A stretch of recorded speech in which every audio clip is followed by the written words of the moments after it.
અંબાજી પાડલિયા વિસ્તારમાં ડેડિયાપાડાના ધારાસભ્ય ચૈતર વસાવાની બહુ ભયાનક એન્ટ્રી મિત્રો સૌથી મોટા સમાચાર મળી રહ્યા છે। કારણ કે અંબાજી પાડલિયા વિસ્તારના આદિવાસી સમાજના લોકો પોલીસ અને ફોરેસ્ટ અધિકારીઓ વચ્ચે જે ઘર્ષણ થયું, આખરે એક અઠવાડિયા પછી અત્યારે હાલ એક સૌથી મોટા ચોંકાવનારા સમાચાર મળી રહ્યા છે। કારણ કે આદિવાસી સમાજના સપોર્ટમાં ડેડિયાપાડાના ધારાસભ્ય ચૈતર વસાવા આવ્યા, બીજા બધા પણ ઘણા બધા કોંગ્રેસના નેતા ગેનીબેન ઠાકોર કે જિગ્નેશ મેવાણી, અન્ય બીજા ઘણા બધા નેતાઓ ત્યાં આદિવાસી સમાજના લોકોને સપોર્ટ કરવા માટે ગયા। પણ મિત્રો ચૈતર વસાવા જે ગયા છે એમને તો કંઈક અલગ જ લેવલનો ખુલાસો કર્યો છે।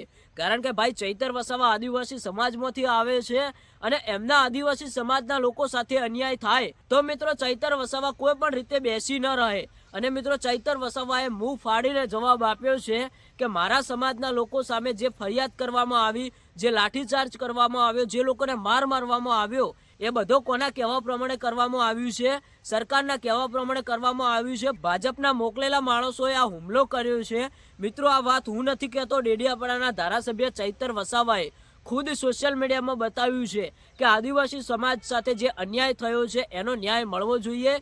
આદિવાસી સમાજના લોકો અહીંયા વર્ષોથી રહે છે, ભલે તમે કહો છો કે આ સરકારી જગ્યા છે, તમે ખાલી કરી નાખો, આદિવાસી સમાજના લોકો આ જગ્યા ખાલી પણ કરે એની પહેલાં તમારે એમને નોટિસ આપવી જોઈએ, એમને ક્યાંક બીજે રહેવાની સગવડ કરી આપવી જોઈએ, પછી આ સમાજના લોકો આ જગ્યા ખાલી કરશે। તમે ડાયરેક્ટ સીધા તેમની ઉપર હુમલો કરો તો આદિવાસી સમાજના લોકો ક્રોધે ભરાઈને તીર કામઠા પર લેવા માટે મજબૂર બની ગયા અને ત્યારે મિત્રો આ હુમલો થયો। આ વાત ઉપરથી મિત્રો ડેડિયાપાડાના ધારાસભ્ય ચૈતર વસાવા તો સપોર્ટમાં આવ્યા છે, બીજા બધા ઘણા બધા નેતાઓ સપોર્ટમાં આવ્યા છે। કારણ કે આવા ટાઈમે જે લોકો સપોર્ટ કરવા જશે એમને જ જલ્દીથી વોટિંગ મળશે। અત્યારે હાલ તો ચૈતર વસાવા ગયા છે, ચૈતર વસાવા માટે તમે શું કહેશો?